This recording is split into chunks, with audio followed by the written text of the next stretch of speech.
Frederick అనే ఒక గొప్ప రాజు ఉదయాన్నే లేచి ప్రార్థించే అలవాటంట.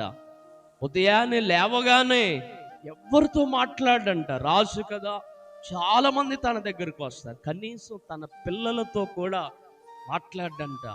లేవడమే వెళ్ళి ఆ ప్రార్థన గదిలోనికి వెళ్ళి ప్రార్థన చేసుకుంటాడంట. దేవునికి మొదటి స్థానం దేవుడికి ఇస్తాడంటండి. దేవునితో మాట్లాడుతాడంట. దేవుని ప్రాధాన్యతనిస్తాడంట. అంతటి రాజే ఫెడ్రిక్ రాజు అనే ఆ గొప్ప రాజు, చక్కటి అంత ప్రార్థనా పరుడు. అయితే ఏమైందంటే ఒక రోజున అనుకోకుండా ఉదయాన్నే లేచాడు, ప్రార్థన చేసుకోవడం మర్చిపోయాడంట. ప్రార్థన చేసుకోవడం మర్చిపోతే ఆ ఉదయాన్నే బ్రష్ చేసుకున్నాడు, కూర్చున్నాడు. టిఫిన్ తీసుకొచ్చారంట. టిఫిన్ తన ముందుంది ప్లేటు. ఆ టిఫిన్ తినే ముందు ప్రార్థన గుర్తుకొచ్చిందంట.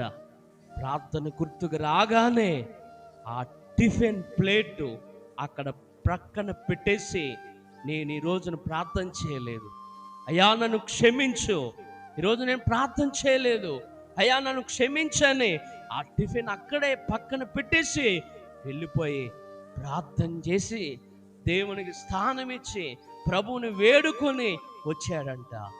రాగానే ఆ టిఫిన్ ప్లేట్లో సాలుగూడి పడిందంట. సాలుగూడి ఉందంట ఆ టిఫిన్ ప్లేట్లో. అయ్యో, భలే పని ఉంది రాజా, రాజా నువ్వెంత గొప్ప రాజు కదా, ఈ టిఫిన్ ప్లేట్లో సాలుగూడి పడింది కాబట్టి ఇది తినొద్దయ్యా, నీకు వేరే టిఫిన్ తీసుకొస్తాం, దయచేసి దీన్ని పడేద్దాం అని కుక్కకు పడేశారంటండి. ఆ కుక్కకు పడేయగానే ఆ కుక్క తిందంట. 2 నిమిషాల్లో కుక్క చచ్చిపోయిందంట. చచ్చిపోయిందంట. ఎందుకో తెలుసా? ఆ రాజును చంపేయాలని, ఆ ఫెడ్రిక్ అనే రాజును చంపేయాలని అక్కడే ఉన్నటువంటి ఒక పానదాయకుడు దానిలో విషం కలిపాడంట.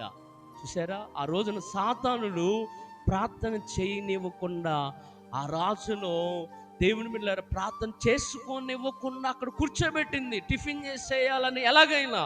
కానీ దేవుని ప్రణాళిక ఉంది కదా, దేవుని ఉద్దేశం ఉంది కదా. తాను చేసే ఉదయకాల ప్రార్థన ఆ రాజు ప్రాణాన్ని రక్షించింది. తాను చేసే ప్రార్థన, ఆ ఉదయకాల ప్రార్థన ఆ రాజు ప్రాణాన్ని రక్షించింది. ఆమేన్, హల్లెలూయా. నేను అంటానండి, ఆ రాజు ప్రాణాన్ని రక్షించింది కదా. ఈరోజు ఉదయకాల సమయంలో లేచి ప్రార్థిస్తే నీ కుటుంబంలో దేవుడు ఎందుకు అద్భుతాలు చేయలేడు?